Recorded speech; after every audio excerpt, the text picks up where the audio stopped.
이런 일이 벌어졌다 하는 게 사도행전에서는 강조점입니다. 자, 그래서 이튿날 해서 24절부터 어떻게 되죠? 일어나서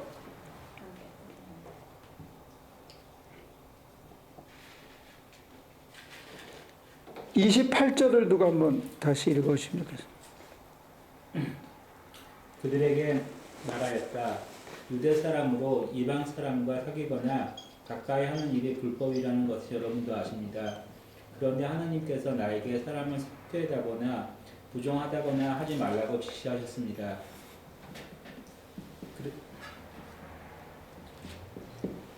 하나님께서 이방인을, 이것도 성령님인데, 성령의 하나님께서 속되거나 부정하다고 하지 말라 그랬다는 거예요.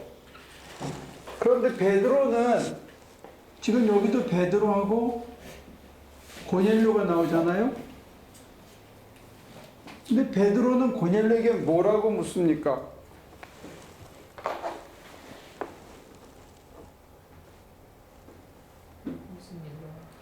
무슨 일로 날 불렀냐 물어보는 거죠.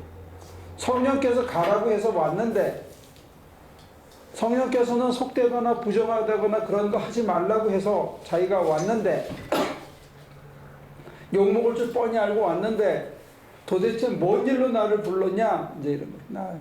구체적으로 여기 그 차이가 있기 때문에 제가 지금 강조하는 겁니다.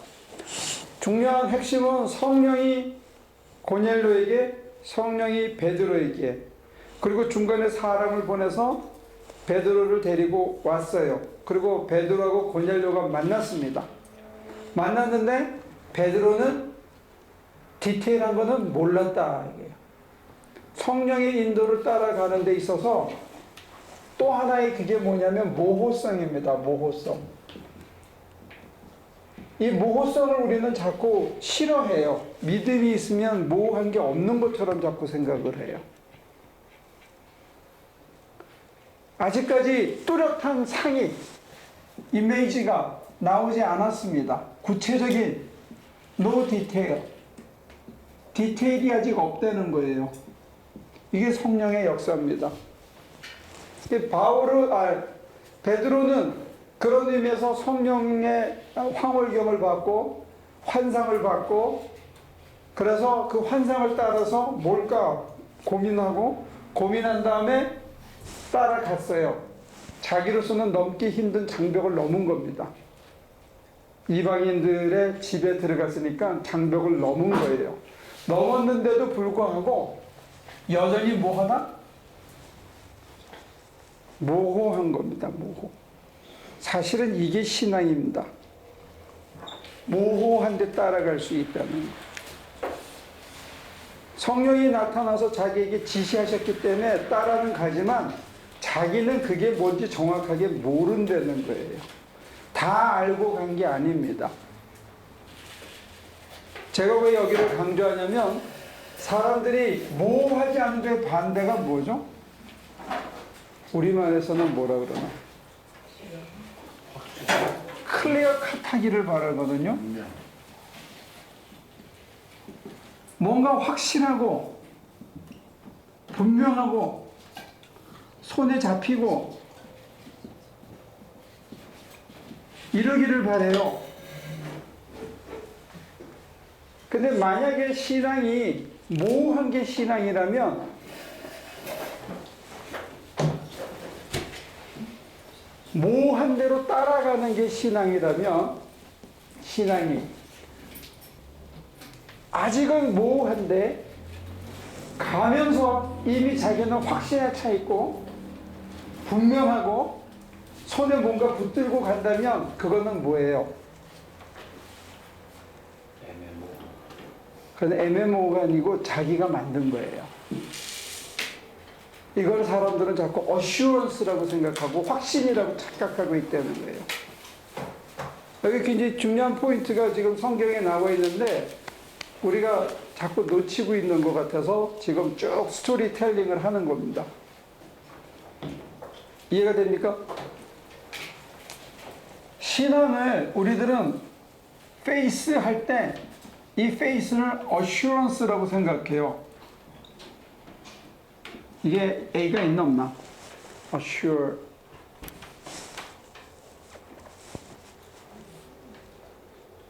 없네. assurance를 확신을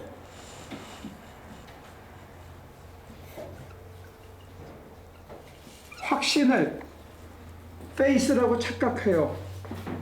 자기의 확신을 믿음으로. 근데 이 믿음은 미래적인 거예요. 장차 일어날 일들의 구체적인 모습인 거예요.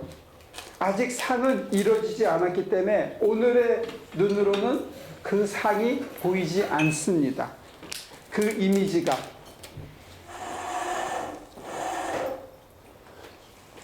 이해가 됩니까? 여러분들이 내일, 모레, 1년 후 일어날 일이 오늘은 보이지 않는다는 거예요.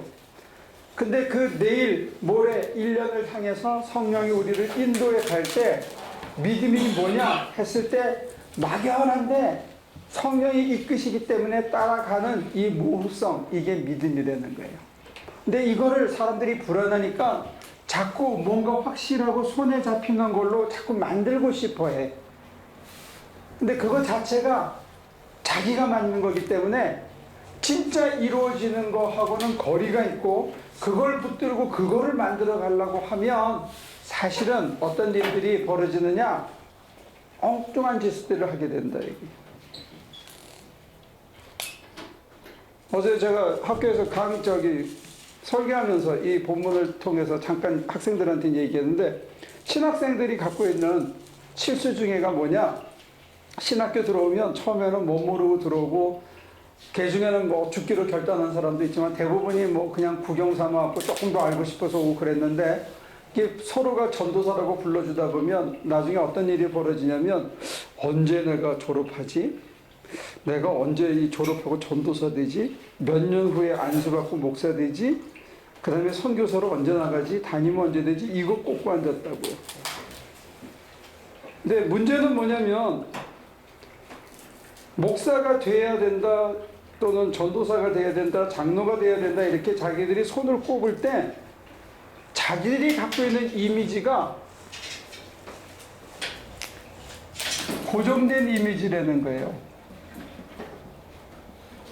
기존의 이미지라는 거예요. 근데 하나님께서 이미 있는 거는 또 만들지 않아. 세속적인 표현으로 쓰면 미식축구 이쪽이 있고 이쪽 팀이 있으면 디펜스가 나오면 어느 팀이든지 디펜스를 먼저 뽑아가려고 그런 데인데요.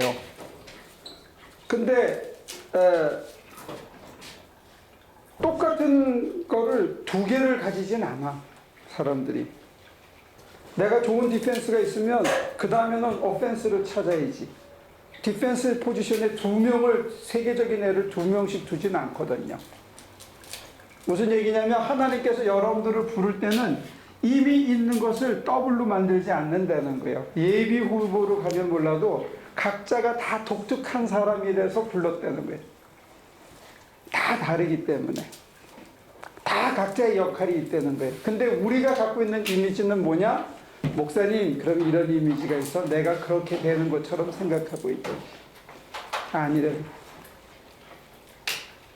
자기한테 독특한 이미지가 있는데 지금 우리들은 불안하니까 자꾸 확실한 거를 찾고 싶어 해. 근데 아니에요. 그래서 그저 전도사가 되고 목사만 되면 다 목표가 이루어진 걸로 생각하는데 그거 아니라는 거예요. 지금 이게 여기에 주제입니다. 오늘.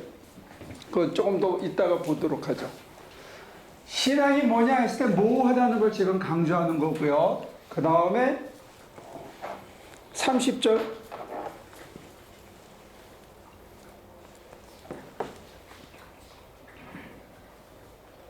고넬료가 대답하였다. 나흘 전 이맘때 내가 집에서 보셋이 드리는 기도를 하고 있었습니다. 그런데 갑자기 어떤 사람이 눈부신 옷을 입고 내 앞에 서서 말하기를 고넬료야, 하나님께서 내 기도를 들으시고 내 자선 행위를 기억하고 계신다. 곧바로 사람을 보내어 베드로라고 하는 시몬을 불러오너라. 그는 바닷가에 있는 부두장이 시몬의 집에 묵고 있다 하였습니다. 그래서 나는 또 당신에게 사람을 보냈던 것입니다. 그런데 이렇게 와주시니 고맙습니다. 지금 우리는 주님께서 당신에게 지시하신 모든 말씀을 들으려고 다 같이 하나님 앞에 모여 있습니다. 여기 보면 주체가 하나님이에요. 하나님이 고넬료를 기억하고 고넬료에게 베드로를 불러서 뭐하라? 말씀을 들으래요. 말씀을. 고넬료는 자선도 했고 기도도 했는데 모자란 게 말씀이어서 하나님께서 베드로를 보내고 고넬료에게 깨달음을 줘서 이제 베드로와 고넬료가 만나게 해줍니다. 자, 그래서 34절부터 베드로가 입을 열어 말하였다. 나는 참으로 하느님께서 사람을 외모로 가리지 아니하시는 분이시고 하느님을 두려워하며 의를 행하는 사람은 그가 어느 민족에 속하여 있든지 다 받아 주시는 것을 깨달았습니다. 하나님께서는 이스라엘 자손에게 말씀을 보내셨는데 곧 예수 그리스도를 통하여 평화를 전하였습니다. 예수 그리스도는 만민의 주님이십니다. 여러분이 아시는 대로 이 일은 요한의 세례 사역이 끝난 뒤에 갈릴리에서 시작하여 온 유대 지방에서 이루어졌습니다. 하나님께서 나사렛 예수에게 성령과 능력을 부어주셨습니다.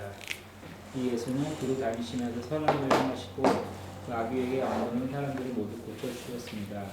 그것은 하느님께서 그와 함께 하셨기 때문입니다. 우리는 예수께서 유대 지방과 예루살렘에서 행하신 모든 일의 증인입니다. 사람들이 그를 나무에 달아 죽였지만 하느님께서 그를 사흘 살리시고 나타나 보이게 해주셨습니다. 그를 모든 사람에게 나타나게 하신 것이 아니라 하느님께서 미리 택하여 주신 증인인 우리에게 나타나게 하셨습니다. 그가 죽은 사람들 가운데서 살아나신 뒤에 우리는 그와 함께 먹기도 하고 마시기도 하였습니다.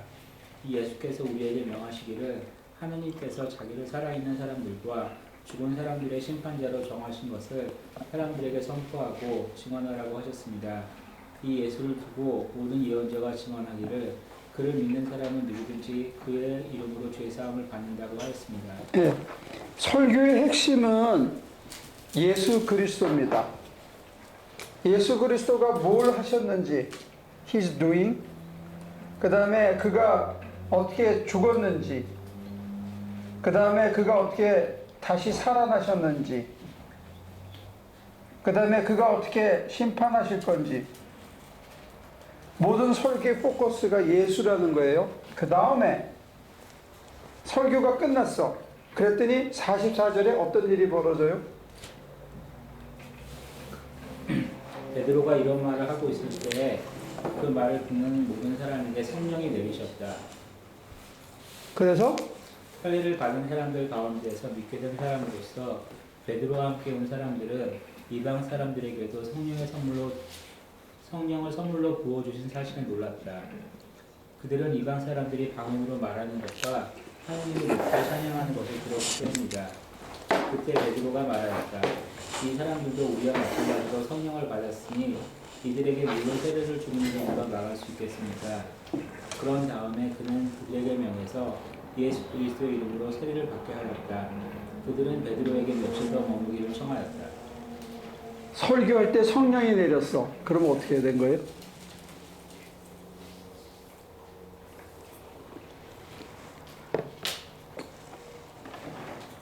이런 목사님을 전태호 집사. 네? 이런 목사님을 뭐라고 그래? 설교하는데 성령이 확 내려. 능력의 종. 능력의 종. 능력의 종 베드로. 그죠?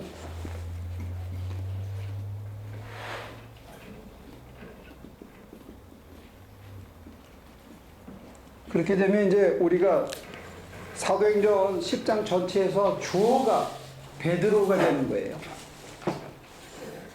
10장의 주어는 누구다?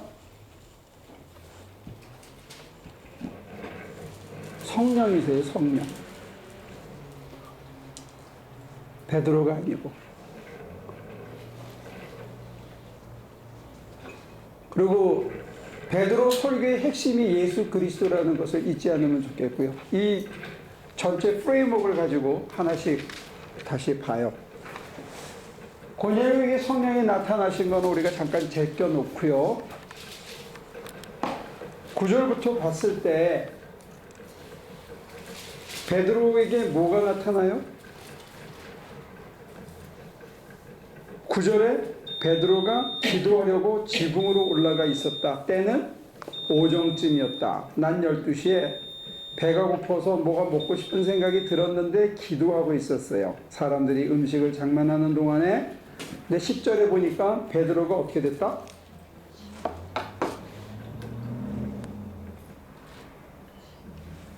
베드로가 기도하다가 어떻게 됐다? 황홀경에 빠졌다. 무아지경에 갔다. 저는 여러분들에게 가사 상태에 들어가는 거하고 비슷하다. 그렇게 또 설명을 한 적이 있죠. 기도하다가 황홀경에 빠지고 무아지경에 들어가면 우리는 이런 기도를 뭐라 그럽니까? 아니요, 기도가 굉장히 깊고 심오해진 거예요. 그래서 베드로가 뭘 봤어요? 환상을 봤죠. 기도하다가 환상을 봤습니다. 몇 번이나 봅니까? 3번 보고 환상만 본 게 아니고 또 뭘 들어요? 음성을 듣잖아요. 환상을 보고 음성을 듣습니다. 그리고 나서 17절에 보니까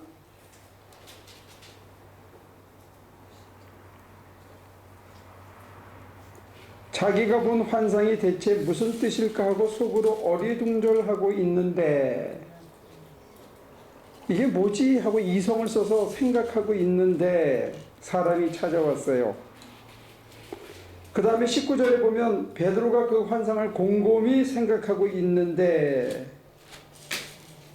계속 생각하고 있는 거예요. 그때 성령께서 그에게 말씀하셨어요. 보아라, 사람들 셋이 와서 너를 찾고 있다. 일어나서 내려가거라.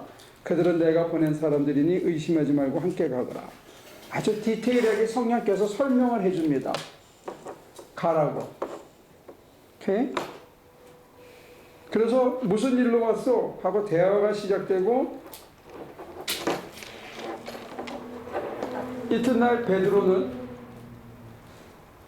사람을 따라서 고넬료 집에 가는데 요바에 있는 신도 몇 사람들도 따라갔다 그러죠. 6명인가가 합계 6명인가가 따라갔다 그러죠. 그래서 26절에 보면 베드로가 들어온다는 소리를 듣고 마중 나와서 그의 발 앞에 엎드려서 절을 하였다. 그러자 베드로가 일어나십시오. 나도 역시 사람입니다 하고 말하면서 고넬료를 일으켜 세웠다. 얼마나 겸손해요? 들어갔더니 사람들이 많이 모여 있습니다. 그랬는데 28절에 베드로가 유대 사람으로서 이방 사람과 사귀거나 가까이 하는 일이 불법이라는 것을 여러분도 아십니다. 그런데 하나님께서는 나에게 사람을 속대하거나 부정하다거나 하지 말라고 지시하셨습니다. 직접 지시를 받았는지 환상을 통해서 깨달음을 얻었는지 그거는 언클리하지만 좌우지간 환상에 대해서 나름대로 곰곰이 생각하고 그 의미를 깨닫고 성령의 지시를 받아서 여기까지 왔어요. 그죠? 그러니까 기도 속에서 황홀경을 맛보고 환상을 보고 환청을 듣고 하나님의 지시를 따라서 행동으로 옮겼어요. 그런데도 불구하고 30절에 보면 고넬료는 여기에 맞대응해서 나흘 전 이맘때 내가 집에 기도 드리고 있었는데 갑자기 눈부신 옷을 입고 내 앞에 서서 고넬료야, 하나님께서 내 기도를 듣고 내 자선행위를 기억한다. 베드로를 불러라. 그래서 제가 선생님 불렀습니다. 이렇게 와주셔서 고맙습니다. 우리는 주님께서 선생님께 지시하신 모든 말씀을 들으려고 다 같이 하나님 앞에 모였습니다. 이게 증인입니다. 증인. 베드로의 역할이 주님께 들은 얘기를 전하는 게 이게 증인의 역할인 거죠. 자기 얘기하는 게 아니고 들은 얘기 전달하는데, 그래서 베드로가 입을 열어서 쭉 예수 그리스도에 대해서 증거를 했습니다. 증거하고 난 다음에 44절에 베드로가 이런 말을 하고 있을 때 그 말을 듣는 모든 사람에게 성령이 내리셨다. 신자가 된 할례받은 유대인들로서 베드로와 함께 왔던 사람들은 성령이 이방 사람들에게 내린 걸 보고 깜짝 놀랐다. 깜짝 놀랐죠? 이방 사람들이 방언으로 말하는 것과 하나님을 높이 찬양하는 것을 들었기 때문이다. 그때 베드로가 이 사람들도 우리와 마찬가지로 성령을 받았으니 그들에게 물로 세례를 주는 일을 누가 막을 수 있겠습니까? 그런 다음에 예수 그리스도 이름으로 세례를 받게 했다. 기도 중에 황홀경에 들어가거나 기도 중에 환상을 보거나 기도 중에 환청을 듣거나 그걸 곰곰이 생각하고 있을 때 성령께서 가까이서 그게 무슨 뜻인지 깨닫게 해주시거나 그 다음에 내가 뭘 하고 주저하고 있을 때 이쪽으로 가라, 왼쪽으로 가라, 오른쪽으로 가라 지시하셔서 영적 감각이 살아있기 때문에 그 지시를 따르고 해서 대담하게 그 벽을 넘어서고 유대인들이 안다면 자기에게 돌을 던질 수도 있는데 그걸 넘어선 거예요. 넘어서서 갔는데도 불구하고 자기에게 맡긴 하나님의 말씀을 증거하는 일을 잘 감당을 했습니다. 그랬더니 놀라운 역사가 일어난 거예요. 성령이 하늘에서 또 내렸어.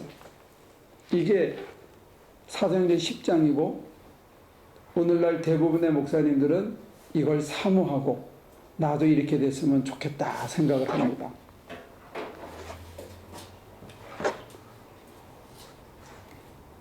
전태호 집사도 혹시 만에 하나 나중에 한 50 넘어서 선교사로 갈 때 이런 능력이 하나님이 주시면 좋겠지?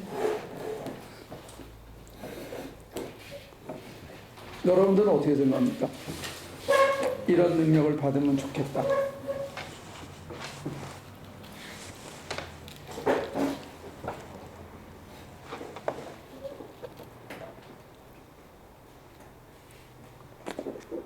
아니면 이런 능력 없이 그냥 평범하게 그냥 예수 믿는 사람으로 살다가 가겠습니다. 이런 생각입니다.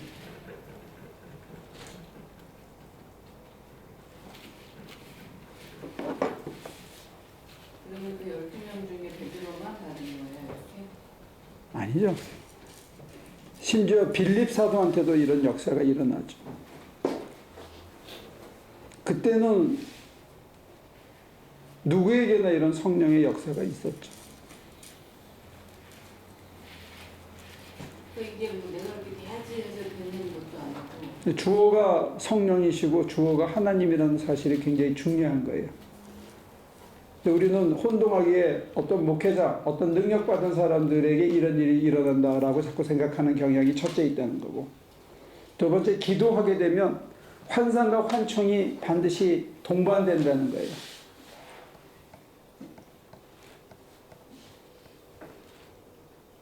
여기서 베드로가 보여준 힌트는 뭐냐면 곰곰이 생각했다. 하나. 두 번째, 성령이 새롭게 지시해 주셨다. 이게 둘. 더 중요한 거예요. 그게 무슨 뜻인지 끝까지 잘 몰랐다 하는 게 제일 중요하고, 환상과 환청을 봐도 그게 무슨 뜻인지 모른다는 거예요.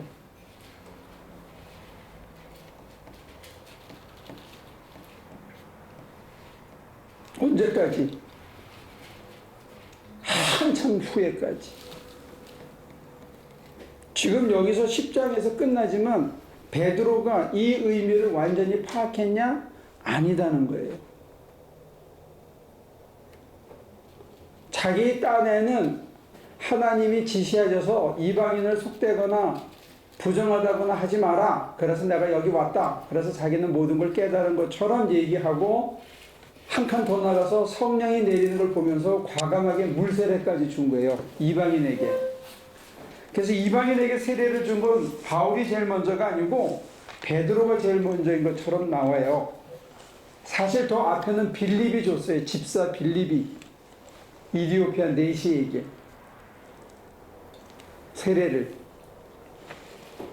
근데 여기는 성령의 역사를 보고 베드로가 과감하게 준 거예요.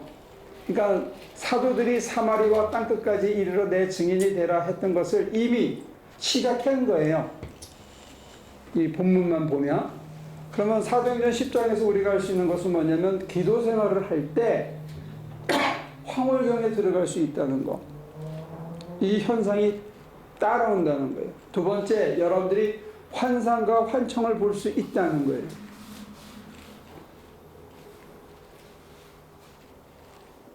그런데 여기서 그 다음번 우리가 빠뜨리는 게 뭐냐? 곰곰이 생각하는 프로세스를 빠뜨리기 쉽다는 거예요. 그 환상과 환청을 왜 보여주셨을까? 곰곰이 생각해야 된다는 거예요. 그 다음에 곰곰이 생각할 때 성령께서 그게 무슨 뜻인지 일러주신다는 거예요. 두 번째가. 그 다음에 세 번째는 뭐냐면 곰곰이 생각하는데 깨닫게 해주시면 세 번째 뭐 해야 되냐? 행동으로 옮겨야 된다는 거예요. 근데 그 행동으로 옮길 때 이게 쉬운 일이냐? 쉬운 것 같으면 환상으로까지 보여서 나타나서 알려주지 않죠. 자, 그러면 여러분들이 처음에 제일 먼저 기도를 안 하니까 문제가 안 생겨요. 근데 기도를 하면 황홀경을 보는 문제가 하나 생기고, 황홀경을 본 다음에는 무슨 소리도 듣고 무슨 환상도 보고 이미지도 봐요. 그 다음에 이게 뭔지 곰곰이 생각을 해야 된다는 거예요. 이게 뭔 뜻인가? 그래서 성령이 깨닫게 해주시면 그 다음에는 실천을 해야 돼요.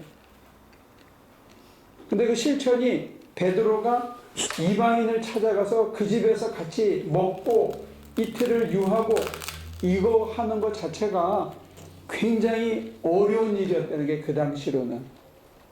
마찬가지로 우리한테도 성령이 뭔가 지시해줘서 내가 깨달음이 있어서 그걸 하려고 그러면 와, 쉬운 거 아니라는 거야. 응? 전도사가 되는 게 문제가 아니고 전도사 같은 전도사가 되려고 그러면 그게 쉬운 일이 아니다 이거예요.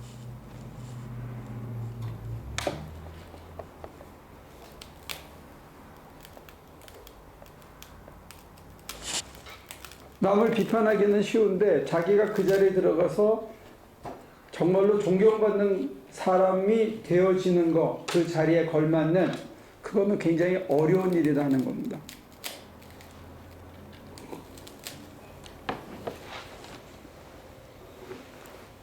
됐습니까? 여기까지 질문. 제가 암시하는 거는 이것만 갖고도 왕창 부족하다 하는 것을 지금 암시하고 있습니다. 그 얘기는 뭐냐면 지금 이 정도만 해도 목사님께서 또 제가 기도하는데 황홀경에 들어가고 무아지경에 들어가고 환상과 환청을 보면서 성령이 인도해서 가서 쉬 하면 말씀만 전해도 오늘 지금 내가 이 성경 본문을 풀어서 베드로의 이야기, 성령님의 얘기를 하는데 성령이 막 내려 여러분들한테. 그러면 난리가 날 거라고 여기가.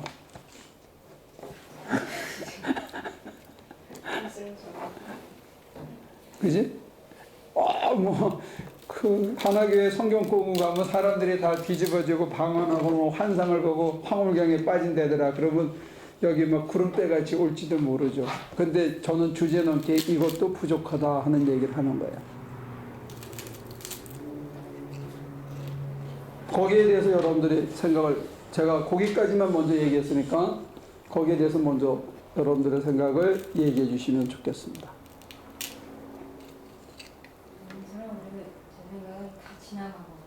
뭐가 이 정도는 다 지나갔다고요?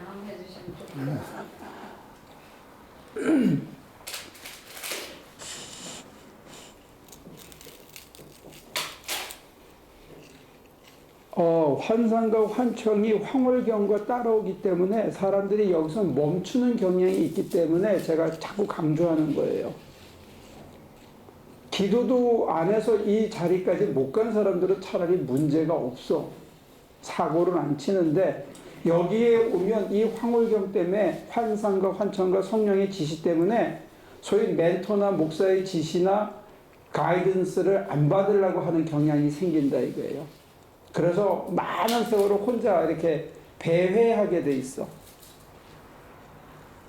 그래서 교회에서 이거 자체를 못하게 하는 교회도 있고, 이렇게 한 다음에 그걸 체험한 사람들이 음지에서 활동을 하면서 많은 세월을 낭비하는 경우가 있다 이거예요. 그래서 하는 얘기예요. 성령님이 그 모르시나요? 응? 그렇게 잘 똑바로 못 쓸지 모르시는. 그러면 주지 마시지. 필요해서 주시는데 받아서 헛짓을 하는 거지. 그 전제가 뭐냐면 신앙이 모호하다는 것을 모르는 거야. 사람이 자꾸 확신을 갖고 싶어 하고 확실한 거를 뭘 만들고 싶어 해서 금송아지도 만들고,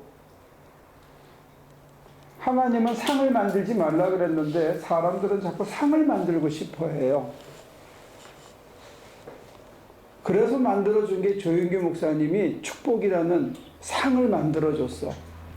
네가 예수 잘 믿으면 네 믿음대로 응답이 이루어져서 네가 원하는 게 채워진다. 봐라, 채워졌지? 하나님의 응답이다. 해서 뭔가 그거를 자꾸 붙들게 해준 거예요. 그게 목적이 되고 목표가 되게 해줬다는 거예요. 우리들의 목적과 목표는 표대는 딱 하나예요. 예수 그리스도예요. 그 외에 다른 상을 준 게 없어요. 근데 우리는 자꾸 딴 거를 생각한다는 거예요. 그래서 베드로도 사실은 이 12장이 지나고 나면 베드로의 이름이 사라져버려요. 사도행전에서. 역사의 주인공이 베드로에서부터 바울로 넘어가요.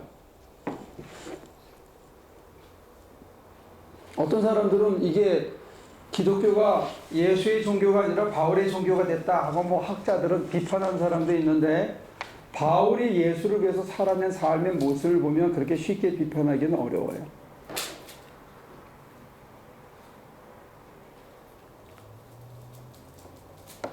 여기까지 여러분들이 지금 제가 한 설명이나 틀이 혹시 잘 안 받아들여지거나 의문이 있거나 그러시면 질문을 하라고요. 제가 보완을 해드리게.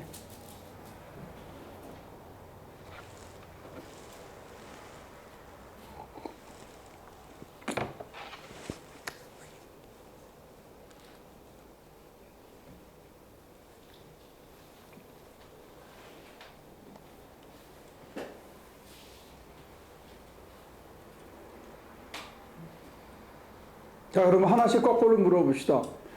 기도 생활을 하면 황홀경이 따라온다. 이해가 됩니까? 두 번째, 환상과 환청을 볼 수 있다.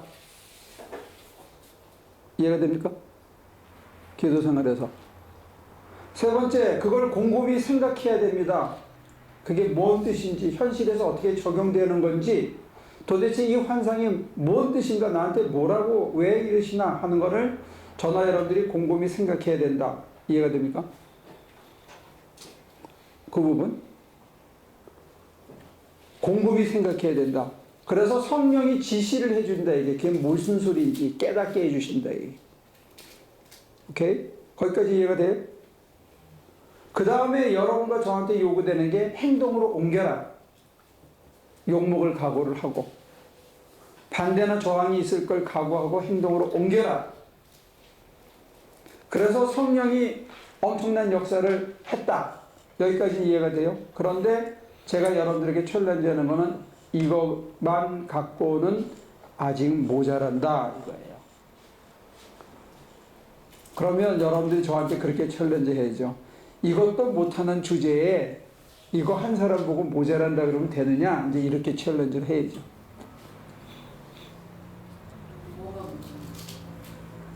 챌린지는 안 하고 그냥 지금 이게 뭐가 문제냐? 에? 이게 뭐가 문제냐?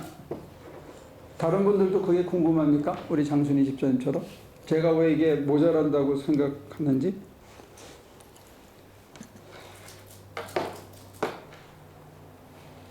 아니면 관심이 없습니다.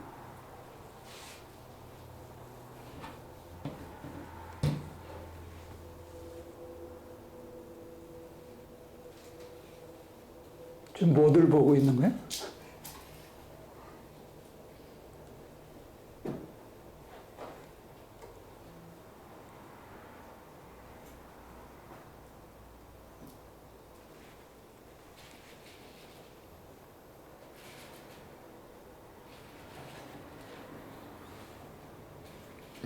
제가 여쭤보는 맥락은 이런 거예요. 여러분들이 기도 생활을 하다 보면 황홀경에 들어갈 수도 있고 환상과 환청을 볼 수도 있고 또 그걸 곰곰이 생각해서 뭐라고 이거 아닌가 해가지고 느껴지는 대로 행동으로 옮기는 수도 있는데 그 뒤에 부분, 곰곰이 생각하는 부분이 우리가 약할 수 있고 그 다음에 행동으로 미처 못 옮기는 수도 있다는 걸 지금 우리 신앙생활에서는 지적하는 거예요. 첫째는. 그 다음에 두 번째는 그렇게 해도 모자란다 하는 거를 우리가 알고 있어야 된다 하는 얘기를 하는 거예요. 지금 포인트는 그겁니다. 그러니까 여러분들이 환상과 환청을 봤을 때 곰곰이 생각하는 프로세스가 있어야 되고 곰곰이 생각하고 나서 성령이 깊이 깨닫게 해주는 이거는 도저히 내가 거부할 수 없구나 해가지고 받아들일 수밖에 없는 거기까지 가야 되는 거고 그 다음에는 그게 되면 상황이 어떻든지 간에 그걸 여러분들이 행동으로 옮겨야 된다 하는 것을 일단 강조하는 거예요. 거기까지는 이해가 됩니까? 속에서 저항이 많이 있을 수 있습니다. 그걸 행동으로 옮기려고 그러면. 사람들은 어떻게 생각할까? 내가 이거 하면 다른 사람이 나한테 뭐라 그럴까? 이거 진짜 해도 되나? 할 수 있을까? 이렇게 하면 정말로 미래가 너무 불확실한 거 아닌가? 다 털어야 되는 거 아니냐? 뭐 이런 온갖 우려와 염려가 생길 수 있다는 거예요. 베드로의 경우도 아까 쉽게 한마디로 얘기했지만 돌에 맞을 수 있다는 게 돌에 죽는다는 얘기입니다. 실제 돌에 맞아 죽을 수도 있고 평판에 돌에 맞아가지고 아니 베드로가 어떻게 그런 짓을 해? 우리 지도자가 그 말이나 되는 짓이야? 이래가지고 그 명성과 지위를 한 방에 날릴 수도 있습니다. 안정을. 여러분들이 기도를 보고 기도해서 어떤 걸 깨닫고 환상을 보고 그대로 살아내려고 그러면 현실에서 포기되어져야 하는 것들이 따라온다는 거예요. 잘못 해석하면 그건 뭐 말할 것도 없는 거고 개망신을 하는 거고 궁극적으로. 제대로 해석하더라도 그것을 수행하고 실천으로 옮기려고 그러면 저항과 손해와 뭔가 포기해야 되는 것들이 있다는 거예요. 그게 두려워요. 실천한다는 게. 거기까지 먼저 얘기를 하죠. 됐습니까? 그러니까 여러분들이 뭘 보고 하려고 그러면 주저가 되고 진짜 해도 되나? 이거 하면 힘들 텐데 이런 생각이 드는 게 당연한 프로세스다 하는 걸 먼저 말씀드리는 거예요. 우리 장순 집사는 먼저 곰곰이 생각하고 성령이 새롭게 주시는 지시를 기다려라. 이게 지금 이제 우리 장기수한테 이 본문을 통해서 주는 원투원 티칭이고 그 다음에 그래서 뭔가가 확실해지면 그 다음에 이걸 행동으로 옮기려고 그러면 현실적으로 굉장히 주저함이 생긴다. 우리 이영자 권사님처럼 다 털고 아르헨티나로 맨몸으로 가야 되는 일이 벌어질 수도 있다는 거예요.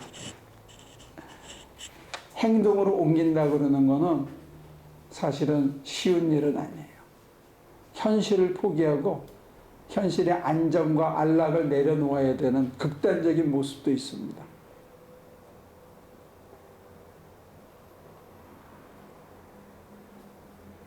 그래서 사람들이 계시 받고 싶어 하면서도 계시 받는 걸 두려워해.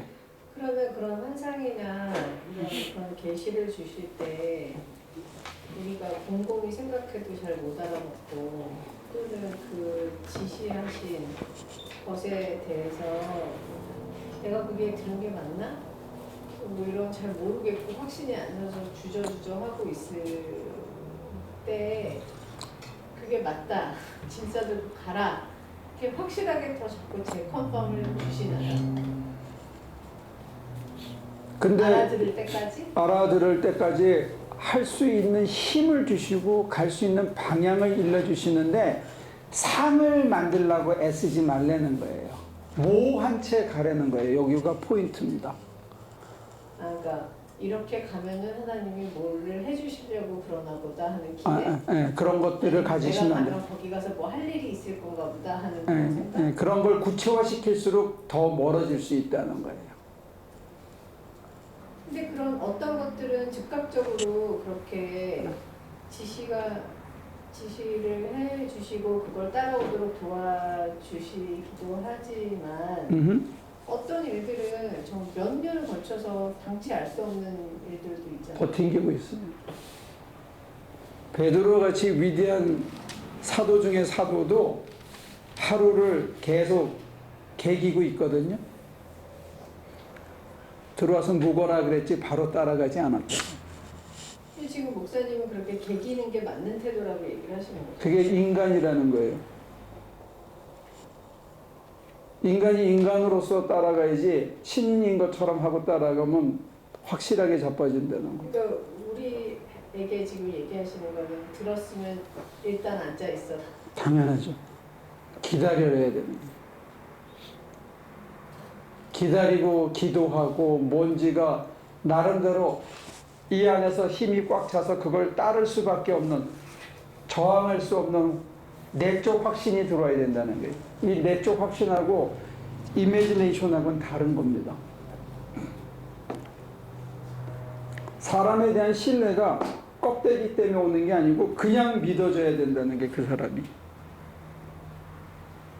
그 사람이 돈이 있으니까 저 돈으로 저 사람의 인간관계가 좋으니까 저 사람의 포지션이 있으니까 이렇게 따지고 믿어지면 그건 믿어진 게 아니라는 거예요. 저 사람이 아무것도 없는데 날 위해서 죽을 수 있는 사람이다 그러면 믿을 수 있는 거예요.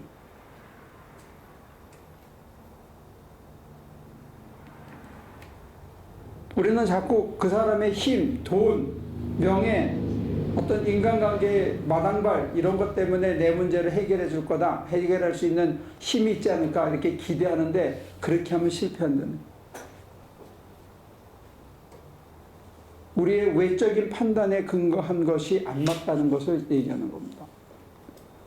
설명이 되나? 이해가 돼요? 내가 말하는 게?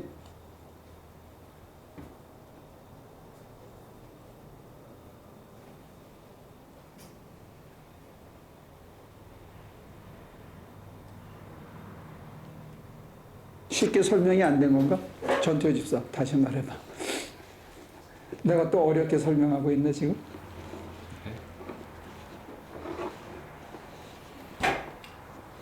여전히 어려워? 그러니까 목사님이 말씀하시는 거는 이제 모든 가능성에 대해서 열어두고 얘기하시는 거잖아요.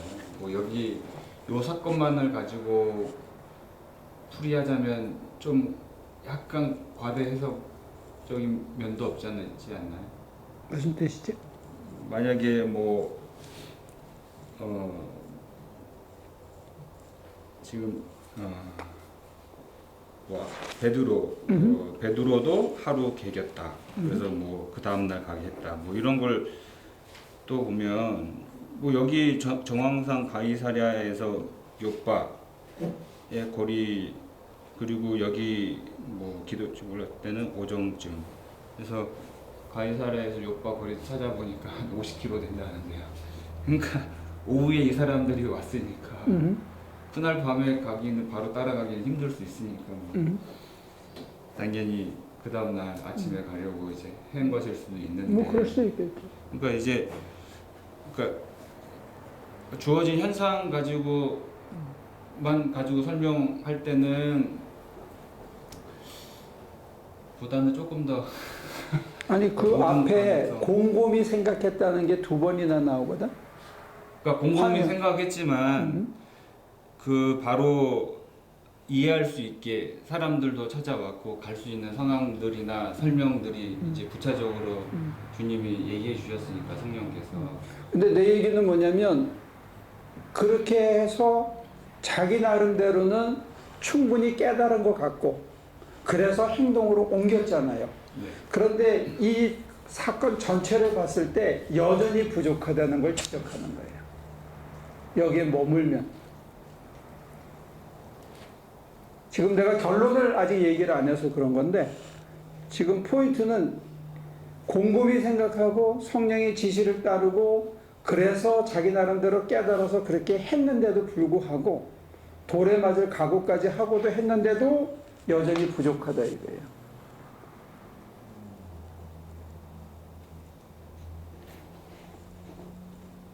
그러니까 기도 생활이라는 게 우리의 이성을 뛰어넘어서 황홀경에도 가고 내가 미처 모르는 것을 깨닫기도 하고 그걸 통해서 내가 지금까지 갖고 있는 습관과 고유의 가치도 넘어서게 해준다는 거예요. 이거 절대로 못 놓는 거야. 습관이나 관습을 배운 거를. 이방인들이 사는데 못 가는 거예요. 근데 그거를 넘어서서 갔어. 굉장한 용기를 필요한 거예요. 모든 걸 포기하는 각오를 갔는데 실제로는 가서 놀라운 기적까지 행했어. 근데 그 전에도 모호성은 이라고 하셨는데 여기서로 보면은 갈 수 있을 만큼만 확신은 주셨잖아요. 그러니까 그게 모호하다라고 얘기할 수 있다라는 거는 그러니까 이걸 선택할 수 있는 확실한 그러니까 이쪽으로 이 정도까지는 그 당시까지는 이해할 수 있도록 뭐 그 다음 거까지는 모를 수 있어도 최소한 여기를 따라가야 할 충분한 이해를 이해하도록 이렇게 인도해 주신 거는 사실이 아닌가요? 그 확신이 여전히 파이널이 아니라는 거 하나 하고 그 다음에 그거를 하나님께서 이방인한테 가서 세례를 주라고 그랬구나 하고 그 이미지를 딱 만드는 순간에 진짜 모호해져 버린다는 거예요. 그걸 그리지 말아야 된다는 거예요. 그래야 여전히 따라갈 수 있다는 거예요. 그 그림을 그리는 순간에 우리는 방향을 잃어버린다는 거예요. 목사님의 설명이 더 어려운 것 같아요. 이미지 예를 들어서 하나님께서 저를 미주감신 학장이 되라. 나 하기 싫어요. 나 그거 하면 사람들에게 욕먹고 교회도 안 되고 힘들어요. 그래서 막 내가 거부하다가 깨닫게 해주셨어. 그래서 내가 마침내 알았어요. 하지요. 그래서 받아들이고 학장에 취임했어. 그리고 다른 학교 학장들이 이렇게 하는 걸 보면서 내가 학장은 이렇게 하는 거구나 했어. 그러면 모호성을 극복하고 깨닫게 해주신 만큼만 내가 잘 따라온 거냐고. 일단 거기까지는 따라가는 거 아닌가? 그리고 그 아니야. 다음은 계속 물론 여쭤봐야 되겠지만 거기 일단 시작한 거는 거기까지 확신을 주신 건 맞잖아. 중요한 얘기를 두 가지를 한꺼번에 겹쳐서 했는데 일반적으로 사람들은 학장되면 거기서 안 묻는다는 거야. 그 학장되라라는 이미지 속에서 학장이 됐잖아? 그러면 더 안 물어. 세례 이방인에게 찾아가라. 내가 부정하다고 내가 깨끗하게 한 걸 너희가 부정하다고 하지 마라.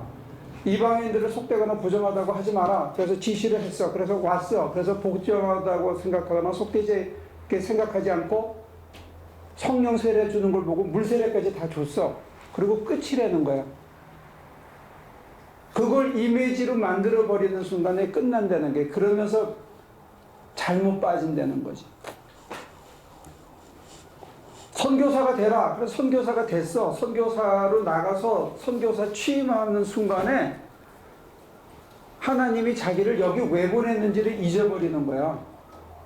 그 다음에는 옆에 있는 사람들 쳐다보면서 그 사람들 흉내내가지고 그 사람들 하는 짓대로 해가지고 모금하러 다니고 그 사람들이 뭐 하는지 보고 흉내내면서 그대로 하고 만다는 거예요.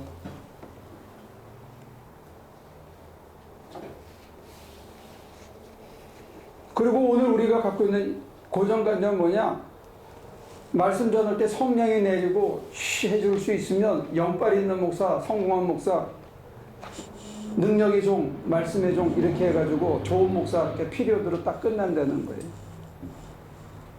여기에서 큰 그 기도 생활을 실천으로 옮겼을 때 오는 큰 약점이 있다는 거예요. 저는 여기서 베드로가 그러니까 그 사람들 앞에까지 간 것까지는 알고 그 다음에 어떻게 해야 될지 몰랐을 때 고넬료가 아, 주님이 이런 말을 하셨습니다. 아 그러면 베드로가 다시 깨달은 거잖아요. 아 주님이 이런 컨펌한 거지 깨달은 게 아니고. 자 이런 말씀을 전하라 하셨구나. 그러니까 말씀 전하려고 간 건지는 모르는 상태에서 간 거잖아요. 근데 그 상태에서 거기에 대해서는 얘기는 없지. 그 앞에는 없었으니까. 일단은 구별하지 말라고 그래서 왔지. 그러니까 거기까지가 일단 베드로에게 있어서는 모호성에 대해서 따라간 거고 확신, 그러니까 거기까지 가라는 거에 대한 확신을 받은 거고. 근데 이제 그 다음 모르니까 왜 나를 불렀냐 이렇게 물어본 거잖아요. 모하고 확신이라는 단어를 지금 같이 쓰는데 나는 끝까지 그걸 모라는 단어만 쓰고 거기까지 확신이 있었다는 얘기를 쓰고 싶지 않은 거야. 근데 여기서 왜냐면 설명해 줘. 아, 고넬료한테 가라고 그러는구나. 아, 맞아. 이거 확신. 그래서 간 게 아니고 뭔지 모르는 채 막연한 채 그냥 갔다는 걸 강조하는 거예요. 지금 나는. 갈 수밖에 없이 떠밀려서 갔다는 거예요. 그거를 내가 아, 고넬료한테 가라는구나 하고 갔다든지 고넬료를 만나서 컨펌하면서 아, 말씀을 전하라는구나. 그러니까 이제 말씀 전해야지. 이 확신을 내가 이미지로 만드는 순간 나는 실패한다는 거를 지금 계속 강조하는 거예요. 근데 이거는 이해하기에 따라서 확신이라고도 표현 저는 할 수 있다라고 생각이 드는데. 그걸 확신하는 순간 무너진다는 걸 강조하는 거라고. 왜냐면 따라가라고 성령이 얘기하셨으니까 간 거잖아요. 그러니까 거기까지는 확신이 든 거잖아요. 그건 확신이 아니고 모호한데 끌려가는 거라는 단어를 쓰는 거예요 지금. 그거는 앞의 상황이 어떻게 일어날지 모르는 모호성은 있지만 지금 여기를 따라가라는 성령의 말씀에 대해서는 확신이 있는 거잖아요. 그것까지 모호하다라고 얘기하는 건 좀 너무 그것까지 클리어컷하게 만들어 놓는 순간 사람의 것이 된다는 걸 지금 강조하는 거예요. 포인트가 뭐냐면 주체가 내가 아니고 성령이라는 것을 지금 계속 강조하는 거예요. 내가 되는 순간에 넘어진다는 것을 지금 강조하기 위해서 지금 계속 그 얘기를 모호라는 단어를 쓰는 거예요. 근데 이 본문에서는 그 넘어진다라고 할 만한 요소가 있는 건 없잖아요. 이 본문을 가지고 말씀을 하신 거면. 그러니까 나는 어떤 면에서는 역사적인 그 결론을 알고 자꾸 이 본문을 보기 때문에 태호 씨하고 전혀 다른 해석이 가능할 수는 있을 거야. 그럴 수 있겠죠. 그런데 지금 우리는 요 본문 사도행전 9장만 가지고는 흔히 어떻게들 설교하고 설명하냐면 베드로를 능력의 종으로 이렇게 위대한 일을 한 것처럼 얘기하는데 그게 아니라는 거예요. 그러니까 그 부분에 있어서는 저도 동의는 하는데 이때 주체는 성령께서 이 자리까지 갈 수 있을 정도의 확신은 전 주셨다라고 생각을 한다는 거죠. 근데 그 확신이라는 단어가 이미 이렇게 그 순간에 내가 가야겠구나, 가라고 하시는 거구나, 가보다 하고 확신은 좀 어감이 그냥 이렇게 되게 그러니까 이게 환경이나 이런 것들이 어떻게 벌어질지 모른다는 두려움은 있지만 주님이 가라고 했다라는 그런 거에 대한 컨펌은 됐다라고 저는 생각이 드는 사람이 거거든요. 그렇게 믿음이 좋거나 그렇게 용감하거나 그렇게 뭔가 결단력이 있으면 그러니까 그건 결단력하고 좀 다른 것 같아요. 확신이 있다는 말 자체에는 결단이나 뭔가 내가 그렇지 뭐가 이렇게 쥐고 뭘 붙들고 가는 것처럼 하는 그 언어의 감이 있거나 확신이라는 단어에 지금 내가 강조하는 거는 그거 없이 더듬어 끌려가듯이 가는 좀비처럼 가는 거를 강조하는 거예요. 그렇게 안 가면 실패한다는 걸 강조하는 거예요. 그거는 목사님의 의견이시고. 내 그러니까 의견인데 강조점으로 우리 감리교 운동의 소위 웨슬리한테 제일 영향을 많이 준 사람이 마카리오스나 이런 동방 교부들의 얘기에는 뭐가 지금 강조되냐면 제일 중요한 게 자기 포기와 기다림이라는 단어예요. 실천적으로는 영적 체험에 있어서 자기 포기와 기다림이라는 단어는 내가 확신을 가지고 내가 무엇을 결정하는 게 아니라는 걸 전제하고 있어요. 기도를 환상을 자꾸 보고 환상을 듣고 하는 것을 그거를 내가 붙들고 나가면 자기 확신에 빠질 수 있고 그렇게 되면 끊임없는 자기 포기가 안 이루어진다는 걸 얘기하는 거예요. 그게 받아들여지기가 참 어려운 거예요. 그게 되어져야 된다는 게 내 얘기는. 그게 되어져야 불투만이 얘기한 투신이 돼요. 위임이 돼요. 결론과 과정을 하나님의 손에 위임하는 거예요. 그 부분이 기도 생활에서 참 힘든 거예요. 그렇다면 여기 4장과 5장에 천사가 내 기도와 자성이가 이제 그렇게 해서 이 베드로를 불러와라 라고 하는 게 나왔는데 그럼 실제로 성령의 뜻하심은 어디 있는지는 모르지만 그 모험을 따라서 이렇게 하라는 대로 했다는 얘기입니까? 그렇죠. 불러오라 해서 불러왔죠. 말씀을 들으라 해서 말씀을 들었죠. 근데 말씀을 듣고 나서 결론은 뭐예요? 이 당시에는 몰랐는데 아니죠. 여기에 9장에 나와 있는 것의 결론은 뭐예요? 성령 세례가 있었고 성령 세례를 통해서 물 세례를 받고 크리스천 패밀리가 된 거예요. 이게 여기에서의 잠정적인 결론이라고요. 이게 안 보인다는 거예요. 아직은.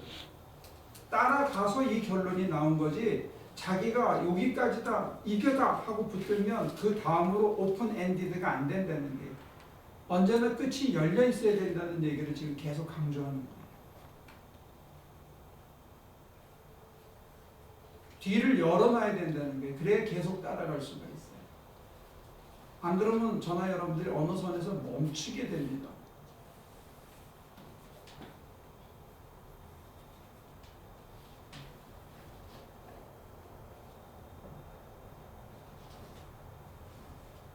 그리고 확신은 지금 이제 저토 집사가 그거는 내가 성령의 인도에 확신이 생긴 거 아닙니까? 하는데 그 맞는 듯한데 내가 끝까지 부정하고 더 끌고 가고 싶은 건 뭐냐면 그 확신은 내가 갖는 게 아니고 성령이 주시는 거라는 거를 강조하는 거예요.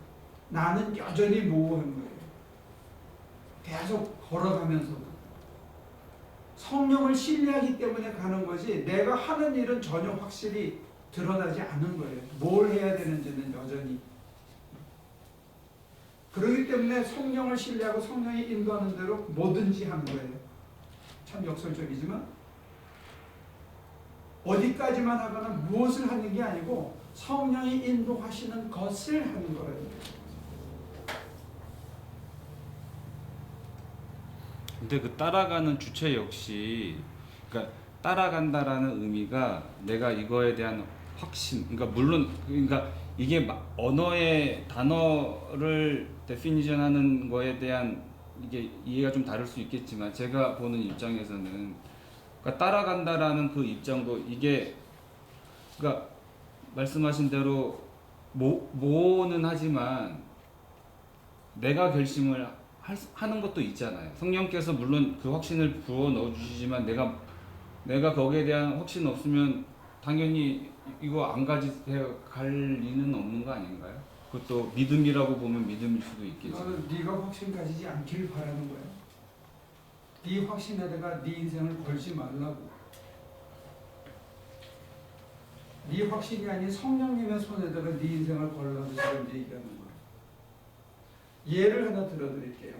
제가 설교 준비를 할 때 여러분들한테 평신도 설교자 훈련을 하면서 설교도 따라가는 거를 해라 이렇게 한창 얘기한 적이 있어요.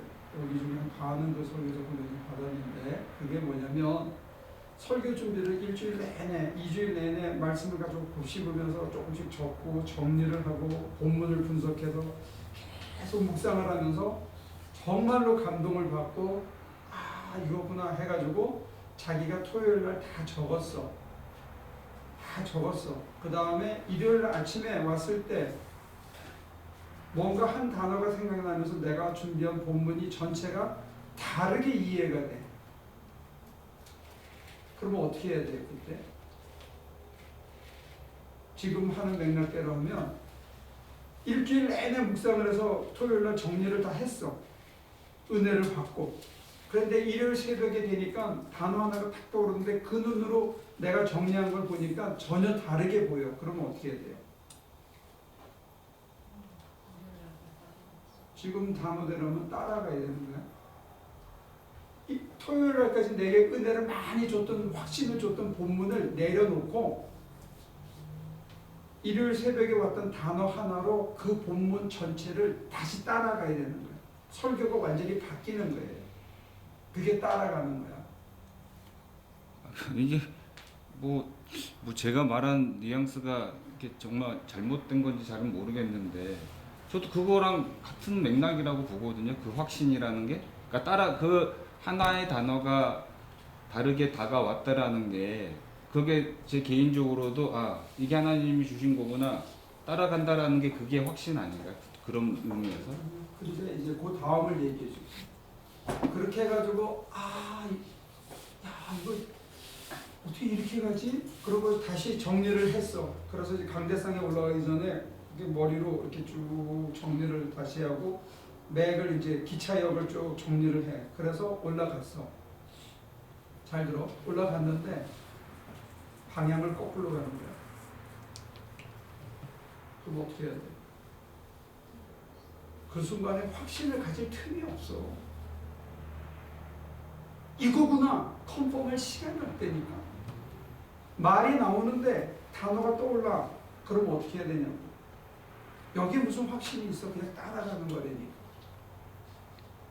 그 말이 그 말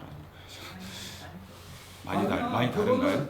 성령님에 대한 확신 때문에 그 말을 따라가는 거지 그 말이 옳다 맞다 이거 하면 되겠다는 판단할 겨를이 없다는 거야.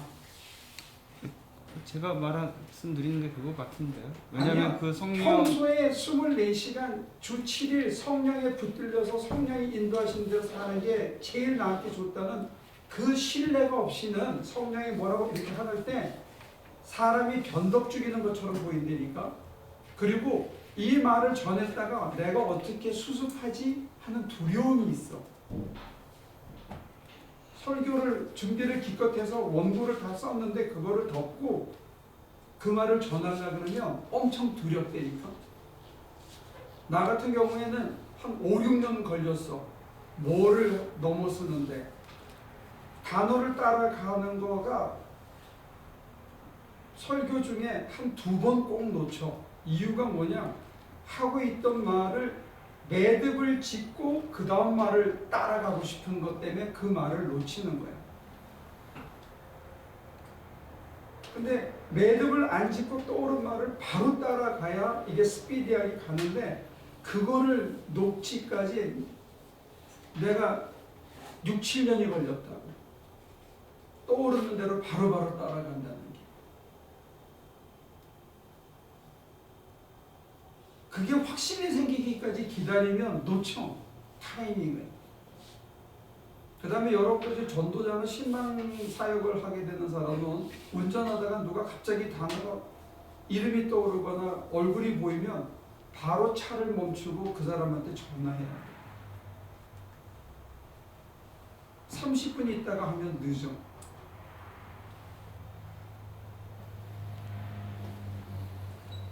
이게 따라가는 거예요.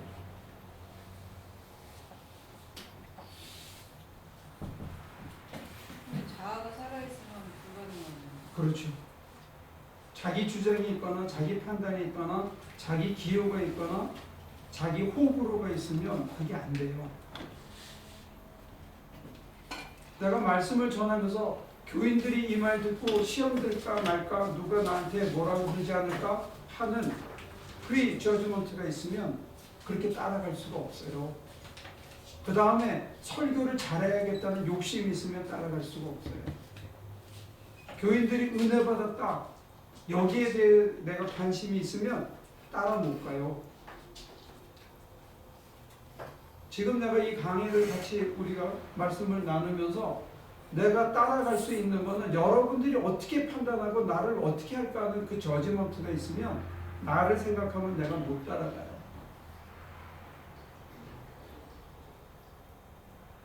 그래서 널뛰듯이 따라가는 거예요. 내가 살아있어서는 할 수 있는 일이 아니기 때문에.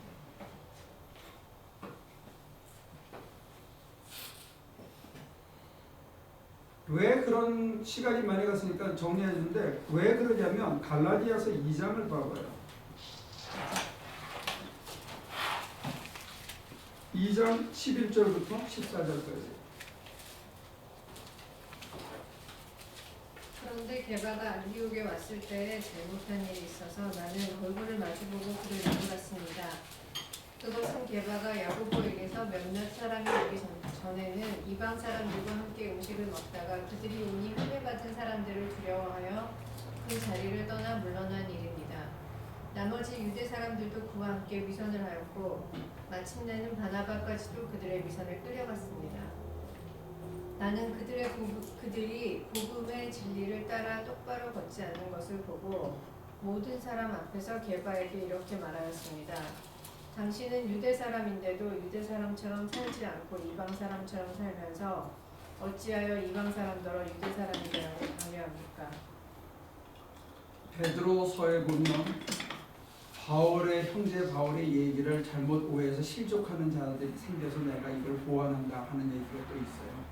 이게 약간의 긴장관계가 있는 것을 감안하더라도 지금 이 갈라디아서 2장의 맥락을 보면 바울이 바나바하고 아직 헤어지기 전입니다. 그죠?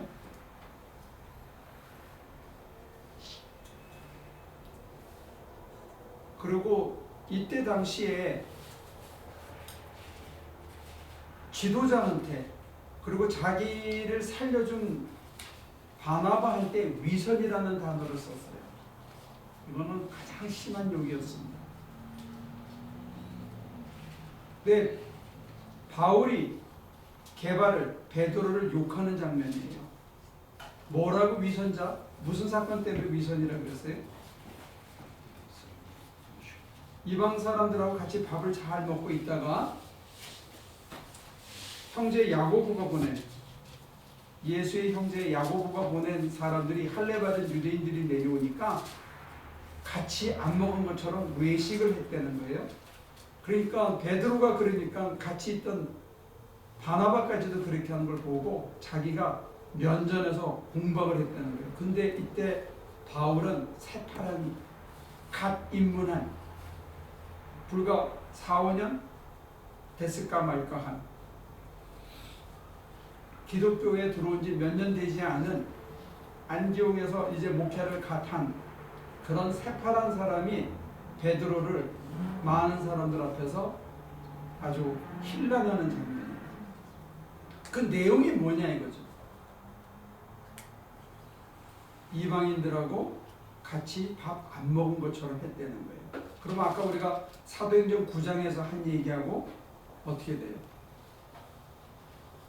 그 능력의 종이 그 고비를 넘겨서 화물경을 보고 환상과 환청과 성령의 인도를 따라서 고넬료 집에 가고 거기에서 속되다고 한 것, 거룩하지 못하다는 것을 극복한 사람이었어요.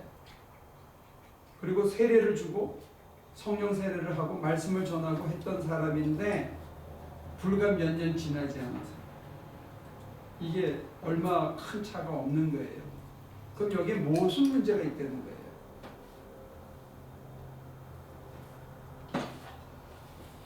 베드로에게 무슨 문제가 있습니까? 이 능력의 종이 기도하다가 화물경을 보고 환상과 환청을 보고 성령의 지시를 받고 죽을 고비를 각오하고 실천에 옮겼고 실제로 성령 세례를 주는 말씀의 종이 뭐에 실패한 거예요?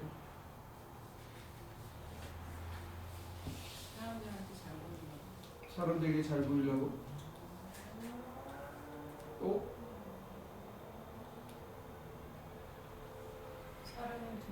사람을 두려워하고 하나님을 두려워하지 않고 그 다음에 겉과 속이 다르다? 그게 지금 욕먹은 거예요 다. 더 중요한 게 있다 이게.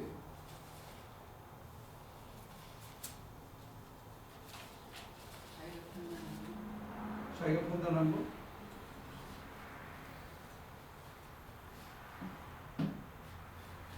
지난 시간에 제가 강조했던 건데 그 예를 지금 제가 여기서 든 거예요. 무슨 문제가 있다? 환상과 환청을 들었을 때 하나님의 말씀을 들었을 때 계시를 받았을 때 어떻게 해야 된다?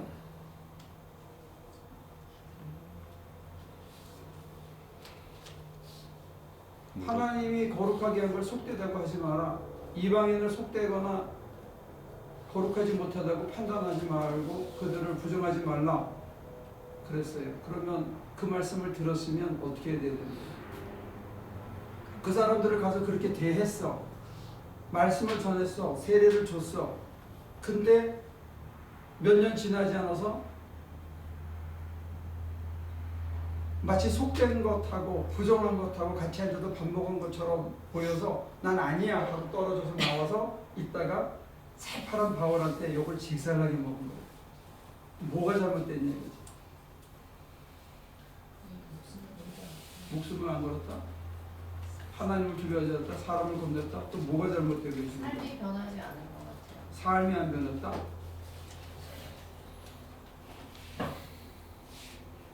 종교적인 용어로 열면 계시받은 말씀을 화육시키지 못하는 거예요.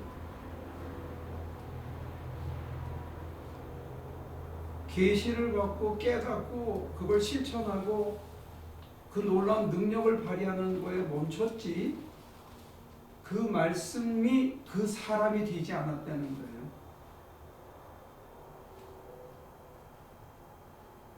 여러분이 말씀을 받으면 그 말씀의 사람이 되어야 된다는 거예요. 제가 예를 들어서 목사, 강목사하고 부름을 받았어.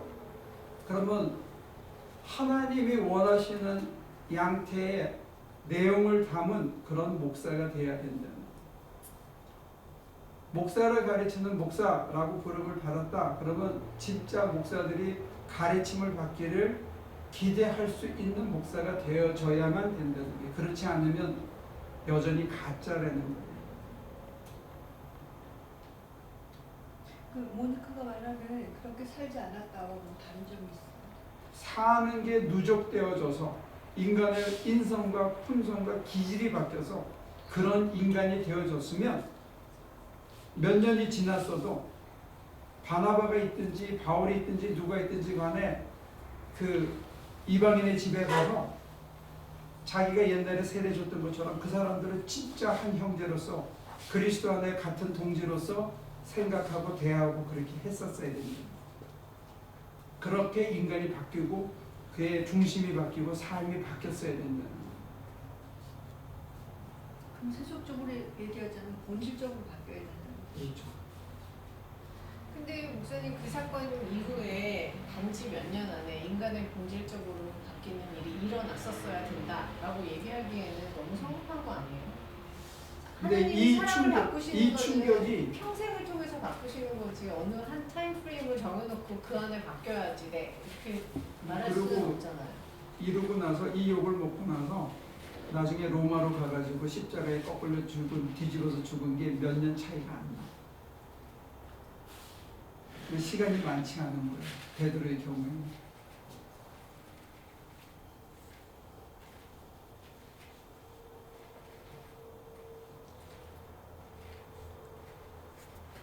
우리처럼 마냥 100살까지 살 거라고 이렇게 늙어놓고 할 만큼 여유가 있지만 시간을 늙어준다고 해서 인간이 그렇게 또 확실히 변하는 것도 아니고 표대가 뭐냐가 중요한 거예요. 오늘날의 기독교는 확신이 뭐에 대한 확신이야? 내가 예수로 인해서 구원받을 거라는 확신만 자꾸 갖고 있는 거지, 예수의 말씀으로 내가 화육되어져야 된다는 게 표대가 아니라는 거예요. 9장에서 얘기한 거는 예수의 삶과 죽음과 그가 하신 일에 대한 것을 쭉 얘기하면서 결국은 우리가 저렇게 돼야 된다는 것을 암시하고 있거든요. 근데 실패한 거예요. 환상과 능력과 환청을 보고 성령의 지시를 받아도 그 자체로 멈추면 그게 실패로 끝날 수 있다는 거예요. 기도 생활의 표대가 뭔지를 여기서 지금 설명드리는 겁니다.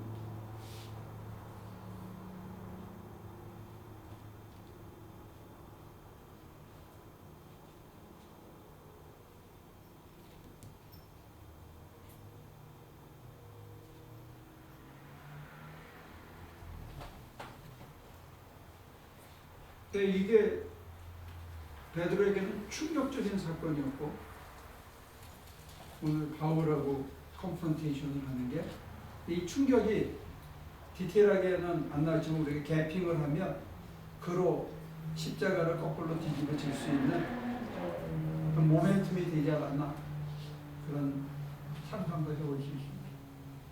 이건 뭐 아무 근거가 없는 거니까 상상이에요.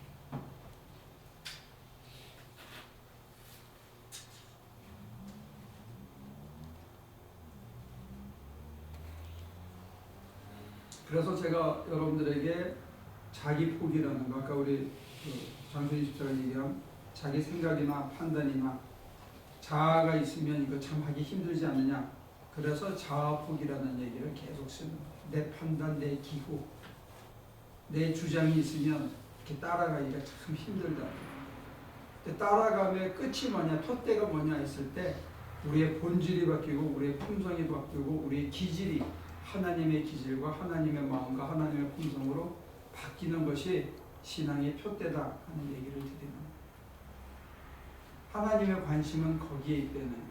우리가 뭔가 이루는 데 있는 거예요.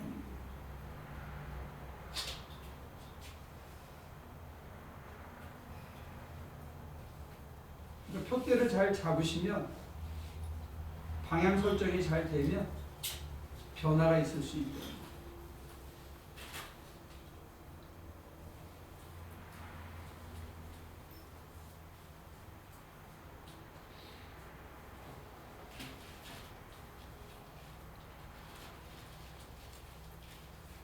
방언하기를 힘쓰고 예언하기를 힘쓰라 그랬는데, 그 다음에 고린도전서 15장 13장 넘어가면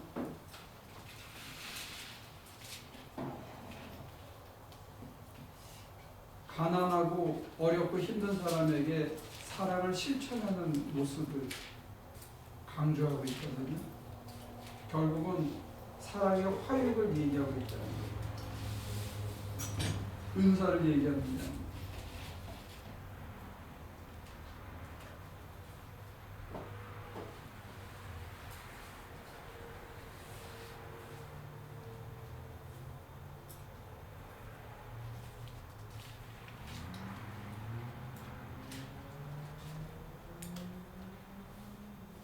그래서 믿음을 은사라고 그래요. 믿음을 내가 믿는 게 아니고 그분이 나로 믿게 해주셔서 믿어지는 것, 이걸 은사라고 계속 강조하는 거예요. 믿음도 하나님의 은혜의 선물이고, 믿게 해주셔서 우리가 믿고 따라가는 자기 부족과 연약함을 늘 잊지 않고 따라가는 게 신앙이 아닙니다.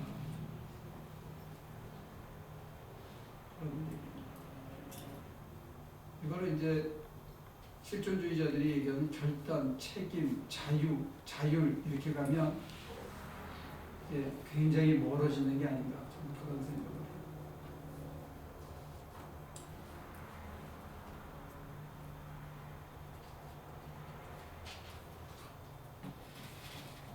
자, 정리합시다. 질문 있으면 하시죠.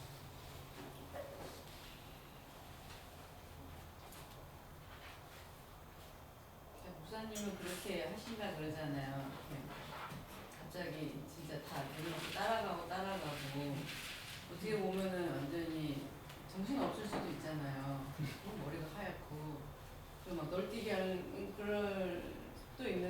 따라가면 하얘져. 따라가면 안 하얘지는 거예요. 그런데 보는 사람은 굉장히 그게 이성적, 뭐 어떻게 잘 이렇게 잘 짜여진 뭐 이렇게 느껴지지. 목사님이랑 저기 서가지고 얼마나 지금 저럴까는 안 느껴지죠. 그래서 나도 그게 6, 7년이 걸렸다고 그랬잖아. 한두 번씩 놓쳐요. 요즘도 가끔 놓쳐. 그래서 내가 녹음을 들어봐요. 제가 한 설교를. 따라갔을 때하고 따라가지 않고 주저했을 때의 차이를 보는데, 나는 따라가지 않고 주저했을 때 하얘져. 굉장히 당황하고 있어. 놓쳤을 때.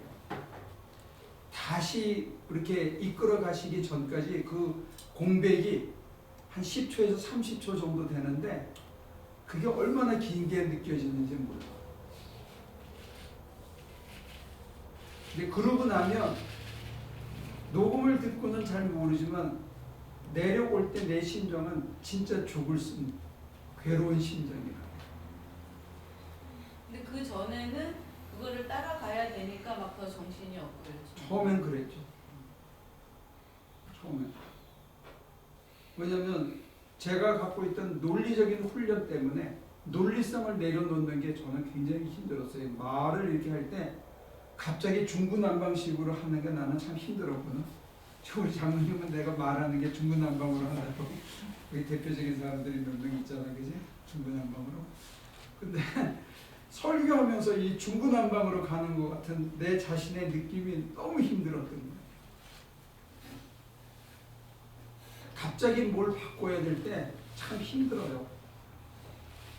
식구들이 다 생각하고 자기 형편이 있는데 갑자기 뭐가 떠올라서 내가 그대로 따라가려고 그러면 참 힘들어요. 그래서 교회 일은 사실은 제가 한 6개월 이상 기도하고 확신이 있을 때까지 정말로 이게 따라가는 게 맞는지, 왜 혼자 가는 게 아니기 때문에. 근데 그렇게 해놓고도 갑자기 바꿔야 될 때가 있는 거예요.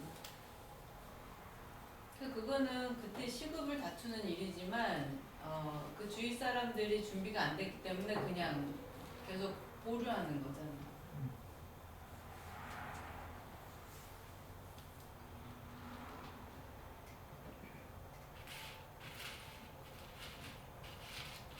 개인적인 기도 생활에서 제가 여러분들에게 권면하고 강조하는 건 뭐냐면, 뭔가 이미지를 만들지 말라는 거예요.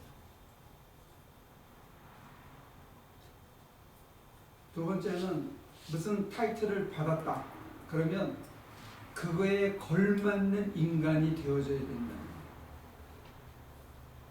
근데 그 걸맞는 인간이 지금 기존의 이미지는 아니라는 거예요. 이게 또 환장하는 거야. 베드로의 경우를 보면 이방 사람을 자기 친형제처럼 같은 동족 유대인으로서 생각할 수 있는 품성을 가진 인간으로 본질적으로 바뀌어야 된다는 거예요. 계시를 받으면. 그게 그 사람에게 하나님께서 기대하시는 거라는 거예요. 여러분들에게 목사가 되라 그러면 설교하고 신방 가고 성경 공부 인도하는 그게 목사는 아니에요. 그거는 기존의 목사들의 고정관념인 거지. 그러니까 목사들을 보면 제가 진짜 목사 맞나 싶을 생각이 들 수도 있는 거예요. 그거는 뭐냐면 이 시대에 걸맞는 양태의 목회자의 마음을 가지고 살아내는, 그리고 향후 10년 후에 이런 모습으로 살아가는 게 좋겠다는 비전을 제시할 수 있는 그런 심성의 사람으로 변해서 그런 삶을 살아내야 된다는 거예요. 아니면 그 사람도 실패했고 옆에 사람들도 실패하게 만드는 거예요. 타이틀을 가지고 라이센스를 갖는 게 끝이 아니라는 거예요. 여러분들에게 부자가 되라 하나님께서 너 이제 돈 좀 벌어야 되겠다 이렇게 암시를 줬다고 쳐요. 그럴 수도 있잖아. 그러면 돈 버는 게 목표가 돼버려. 근데 진짜 하나님이 원하는 부자는 뭐냐 이거지. 어떤 신장을 가지고 그 돈에 대해서 대할 수 있는 인간이 돼야 되는지를 잊어버린다면 그 돈이 그 인생을 망칠 수도 있고 목사라는 타이틀이 그 인생을 망칠 수도 있다는 거예요.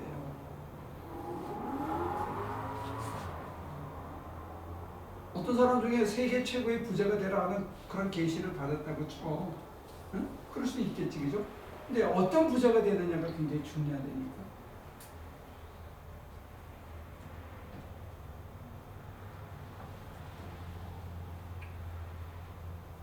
계시에 관심이 없나 봐. 다들 나한테 고개를 돌리고 있어. 베드로는 오늘 계시를 굉장한 걸 받은 거예요. 왜 굉장한 계시를 받았냐? 유대인과 이방인 사이에 벽을 예수께서 허무셨는데 그것을 가시화시키는 엄청난 계시를 받은 거예요. 그리고 실제로 그것을 목숨을 걸고 순종한 거예요. 굉장한 일을 한 겁니다. 했는데 정말 이 이방인을 위해서 목숨을 걸어야 되는 바울의 입장에서 보면 여전히 부족한 거예요.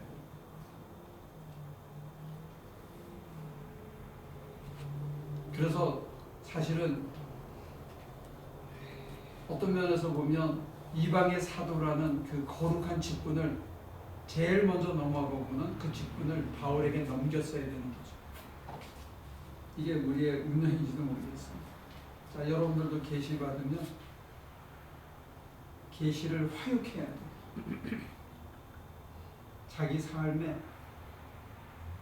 자기의 품성에, 자기의 본질에 그것이 그 말씀이 그냥 새겨져서 그런 인간으로 변해야 된다는 거.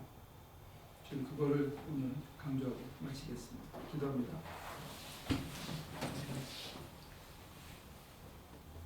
말씀을 들고 성령의 방패를 들고 나가서 싸우라고 했는데 그 의미가 뭔지 깊이 깨닫게 하시고 두려움 없이 나가서 전하고 목숨을 걸고 그 일을 감당해서 배가 고파도 자식이 굶어도 그 일을 능히 감당하고 그 일이 가장 낮고 비천한 자리에서 굶어 죽고 병들고 감옥에서 갓 나온 사람들을 위한 헌신이었다는 것을 가슴에 새기고 그들과 하나 되어서 살아가는 삶의 모습을 당신의 아들의 삶 속에 화육해 주시기를 구합니다. 사람이 할 수 없습니다. 그 모습이 어떤지도 우리는 미처 모릅니다. 그러나 당신이 인도하셔서 그 모습을 드러내게 하시고 그의 삶에서 그리스도의 향기가 드러나고 그리스도의 권능이 드러나고 사람을 살리는 구원의 역사가 있게 하여 주시옵소서.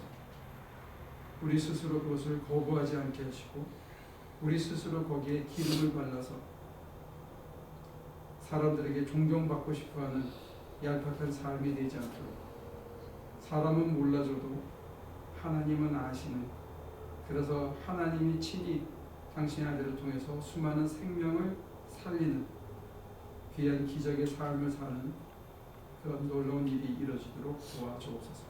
여기에 모인 우리들에게도 한결같은 은혜가 있게 하시고 당신이 말씀으로 우리를 깨닫게 하실 때 그 삶을 잘 살아서 그런 사람이 될 수 있도록 하나님의 사람이 될 수 있도록 하나님의 말씀을 화육한 사람이 될 수 있도록 축복해 주시옵소서. 예수님의 이름으로 기도합니다.